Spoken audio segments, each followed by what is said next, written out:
Hello class 9 और 10, class 9 10 आप लोग को हिंदी पूरा मैंने कंप्लीट करा दिया था। फिर मैं थोड़ा सा रिपीट कर दे रहा हूँ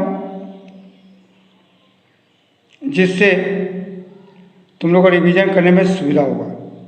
और अब तैयारी भी करो क्योंकि फाइनल परीक्षा सामने आ रही है। आज मैं जो कराने जा रहा हूँ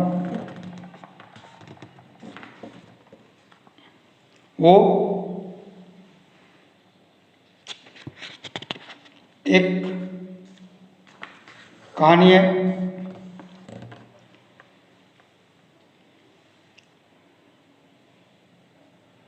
धावक। मैं धावक को करवा दे रहा हूँ। संजीव कुमार का है 141, पेज नंबर 141 निकालो।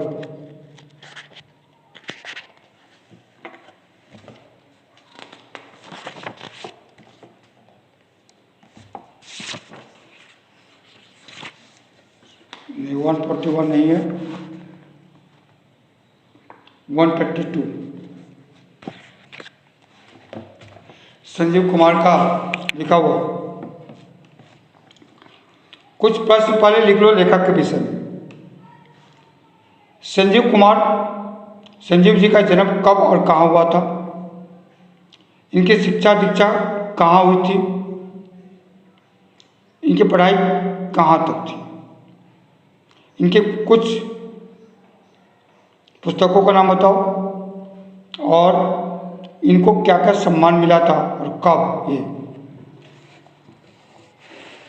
धावक जो कहानी है इसके पहले तुम लोगों ने पढ़ा होगा। ये भंबल दा का कहानी है जो एक माँ बाप के दो बेटे हैं। माँ बूढ़ी है, पिताजी नहीं है। उनके बड़े भाई का नाम अशोकदा है। वह दौड़ में प्रत्येक प्रतियोगिता में भाग लेते हैं लेकिन जीतते बहुत कम है। वे गाल करके जीतना नहीं चाहते हैं। लोग अपने को जीतने के लिए तरह तरह का प्रोपगंडा लगाता है लेकिन भंबलदा जो नहीं करता है। और उसके बड़े भैया जो माँ और भाई को नहीं देखता है, वो पैसे वाले हैं। ये कहानी ऐसा ही है। मैं इस कहानी को एक दिन में तो पूरा शायद नहीं कर पाऊँ। 2 या 3 के चैप्टर एक पार्ट में मैं कर दूँगा। रंग बिरंगे ध्वज, यानी माठ में जब खेला होता है तो ध्वज लगा रहता है। रंग बिरंगे ध्वज, माइक का शोर, चूने के ज्योमेट्रिक अल्पना से अलंकृत स्पोर्ट्स का मैदान, नंबर चिपकाए हुए स्पोर्ट्समैन और उथलाती भीड़। कमी थी तो एक भंबलदा की। मुझे पहले अपनी तमाम व्यस्तताओं में इस बात का ध्यान न था और भंबलदा कोई चीफ गेस्ट तो थे नहीं कि सर पर पाँव रखकर उनकी अगवानी के लिए भगता रहूँ फिरूँ। VIP को रिसीव करने, उनके स्वागत सत्कार और इंटरटेन करने से लेकर 50 बात थी जिनका जिम्मा मुझ पर था। सबसे बढ़कर मैं इस बात पर चौंकाना था कि कहीं मैले कुचले या समान मजदूर बाबू क्लास के लोग VIP के जगह पर हथियार न ले। ऐसे में कोई भंबलदा जैसे नगण्य प्राणी के लिए क्यों कर सकता भी। वह तो हुआ यूँ कि मैं एक मील की दौड़ शुरू करने वाला था कि दर्शक दीर्घा से आवाज़ें कसी जाने लगी। भंबलदा कोথায়? बम भोले भैया कहाँ है? मैंने हड़बड़ाकर एक नज़र धावकों पर डाली। सचमुच भंबलदा या बम भोले भैया का कहीं अता पता न था। झालाक कर मैंने सूची देखी। सूची में उनका नाम था। फिर गए कहाँ? इन वक्त पर किसी की शादी या शमशान घाट तो नहीं आग जुड़ा। अजीब खपती आदमी है। मैंने अजीब खपती मैंने थोड़ा सा पागल टाइप का। उधर स्टेडियम में लगातार धावकों के नाम और दौड़ शुरू कराने के निर्देश दोहराए जा रहे थे। मैंने सोचना छोड़कर घोड़ा दबा दिया पिस्तौल का धाए और दौड़ शुरू हो गई। अजीब बात थी, उन्हीं भंबलदा के लिए अनचाही घुटन भर आती हर बार। आज उन्हीं की कमी यूं अखड़ रही थी मानो सारा मैदान सुना है। थोड़ी देर बाद माइक से विजेता धावक घोषणा आने लगी। फर्स्ट प्रवीण घोषाल, सेकेंड जोगन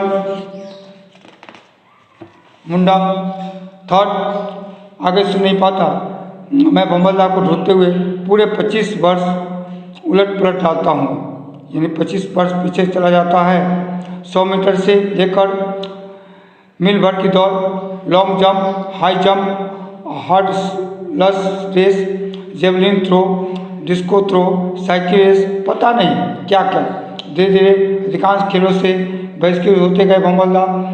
जब भी ऐसा होता मायूसी में उनका चेहरा और भी सूझ जाता। स्पोर्ट्स अफसर समझाते खेल का एक न्यूनतम मानक होता है भंबल। वो तो समझा सर, लेकिन क्या सभी खिलाड़ियों योद्धाओं को समान सुविधा देने का कोई कानून नहीं है स्पोर्ट्स की दुनिया में? अगर ऐसा नहीं तो साहबों के एक बर्बर मनोरंजन से अधिक स्पोर्ट्स का कोई महत्व नहीं है। ठीक है, मत पार्टिसिपेट करो, टका सा भोथरा जवाब। खैर ना सही, बाकी खेल 1 मील की दौड़, बाधा दौड़, साइकिल रेस में अभी भी उन्हें भाग लेने से कोई रोक नहीं सकता था। कारण इसमें वैसे ही प्रतियोगी कम ही मिलते थे।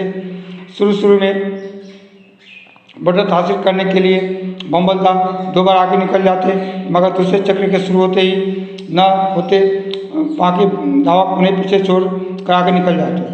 लोग उन्हें ललकार रहे होते, चलिए जान भंबलदा, बड़े चलिए बम बोले भैया। और नियंत्रण भी क्रांति के प्रभाव में धीमे धीमे दौड़ रहे होते। अन्य धावक बाकी चक्रों में उनसे 2-3 बार आगे निकल चुके होते। कभी कभी तो हमें भी उनकी वास्तविक स्थिति का भ्रम हो जाता, मगर हम एक बात पर आश्वस्त थे, दूसरे भले बेईमानी कर बैठे, भंबलदा नहीं कर सकते। एक बार तो बगल के धावक ने खींचकर उन्हें लंगी भी मार दी। भंबलदा गिर पड़े, घुटने और टखने में छिल गई, खून छरछरा आया।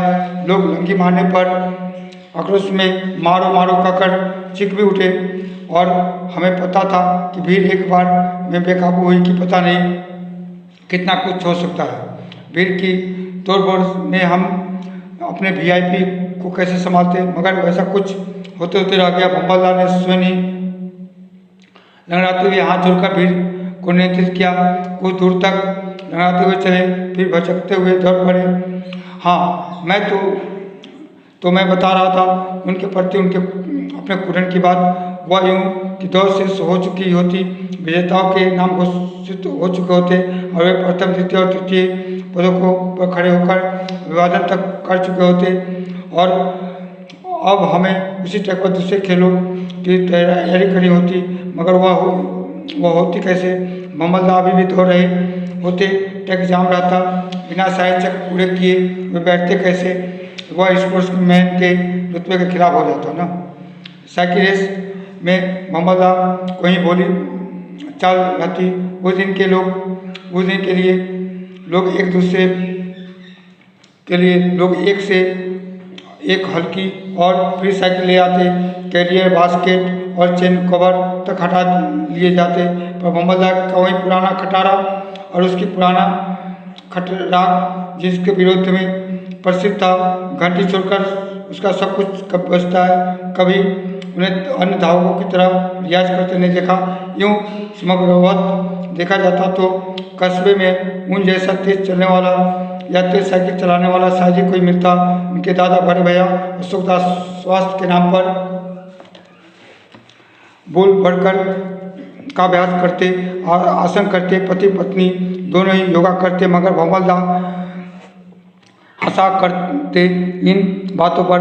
भला किसान मजदूर को कसरत की क्या जरूरत? लोग कहते हैं कि स्पोर्ट्समैन और बीमा के एजेंट की आयु 5 साल होती है। हम देखते हैं कि बहुत हद तक चरितार्थ भी होती गई, मगर भंबलदा इसके अपवाद थे। जाने कितने धावक आए और गए, मगर भंवलदास हमेशा डटे रहे।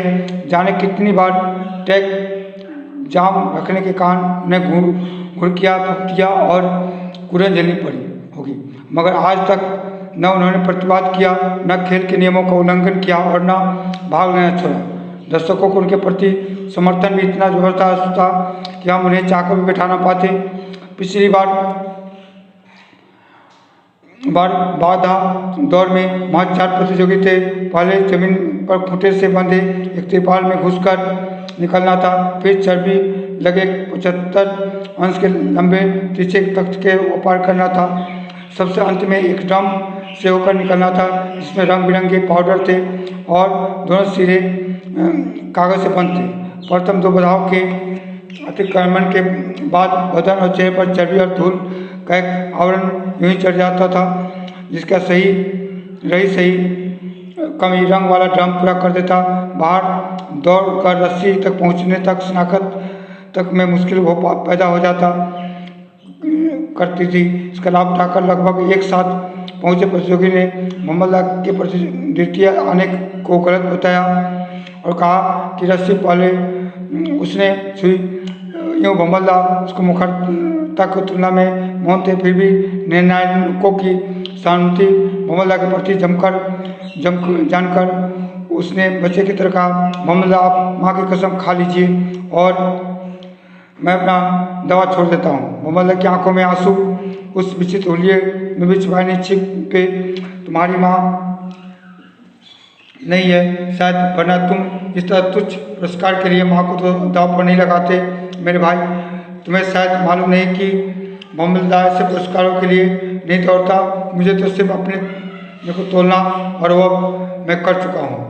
भंवलदास को मैंने काफ़ी करीब से देखा, उनसे 2 वर्ष बड़े थे अशोकदास। आगे निकलते गए थे अशोकदास, पीछे ही छूटते गए भंवलदास। आज दोनों की उपलब्धियों में बसों का नहीं जुगों का फैसला है। कहाँ अशोकदास 2 चौकड़िए भरते चीफ पर्सनल मैनेजर तक आ गए, कहाँ भंवलदास रेंगते हुए मास्टर रोल साधना किरानीगिरी तक ही पहुँच पाए। स्कॉलरशिप लेकर अशोकदास कॉलेज जाने के साथ बड़े साहब की नज़र में चढ़ गए तो चढ़ते ही चले गए। आना जाना बढ़ा, फिर उन्हीं की लड़की से शादी कर और उन्हीं के पैसों पर अमेरिका जाना, फिर तो देश देशांतर घूमने का एक क्रम ही चल पड़ा। शादी भी तो उन्हीं के बंगलों पर हुई थी जिनमें महज औपचारिक आमंत्रण मिला था। भंवलदास और उसकी माँ को शादी क्या हुई, पूरी तौर पर गृह त्याग कर बंगलों को अपना लिया अशोकदास ने। तब भंवलदास ने लगातार 4 बार फेल होने के बाद 5वीं बार फॉर्म भरे मैट्रिकुलेशन के। खैर उस बार फेल नहीं हुए, वरना हर साल पढ़ाई गौन और खर्च जुगाड़ करना ही मुख्य हो जाता उनके लिए। उस आदमी अप्रेंटिसशिप के लिए वे कितनी पापड़ें बेलनी पड़ी थी उन्हें। अशोकदास को पता चलता तो उस सड़ी नौकरी में भंवलदास को कभी न होने देते। गाय बगाए कहते रहते, आदमी को सांस से जीना चाहिए या तो इस दुनिया से कुछ कर जाना चाहिए। मेरा भाई मेरी गरिमा के अनुकूल होकर आता है तो उसका स्वागत है, वरना उसे यहाँ आने की जरूरत ही क्या है। माँ को मेरे पास छोड़ दो या उसे लेकर किसी और दूसरे शहर चला जाए। मैं जैसे दूसरे के खैरात बांटता हूँ, उन्हें भी 250 भेज दिया करूँगा। ये घमंड है, अशोकदास को घमंड है। ठीक है, अब आगे का कहानी मैं अगला क्लास में कराऊंगा। ठीक है, शायद 3 चैप्टर में करवाना पड़ेगा। बाय।